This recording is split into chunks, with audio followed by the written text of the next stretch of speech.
रामकृष्ण हरी. प्रजासत्ताक सत्ता दिनानिमित्त आपण पंढरपूर मंदिरात ही सजावट करण्याचा आपल्याला योग मिळतो आणि त्या निमित्त आपण ही सजावट करतो. जर आपण देशी विदेशी फुलांचा वापर करून ही सजावट करतो.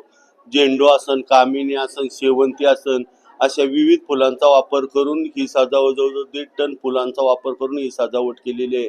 आमचे मित्र संदीप पोकळे असतात, इंद्रजित दळवे असतात, सोमनाथ पोकळे असतात, गणेश रायकर असतात. आम्ही मित्रां मिळून ही सजावट करीत असतो. ही सजावट जवळजवळ आपण 10 वर्ष झाले ही सजावट करतो. 10 ते 12 वर्ष झाले असं ही सजावट करतो. भावनामुळे आपल्याला आनंद एवढा मिळतो की माणसं इथं दर्शन घ्यायला तरपडत असतात. ते तर आम्हाला सजावट करण्याचा योग मिळतो. ह्योच आमचा मोठा आनंदाचा क्षण असल्यागते. अशी सेवा पांडुरंगाने आम्हाला कायमस्वरूपी देव हीच पांडुरंगाचरणी प्रार्थना.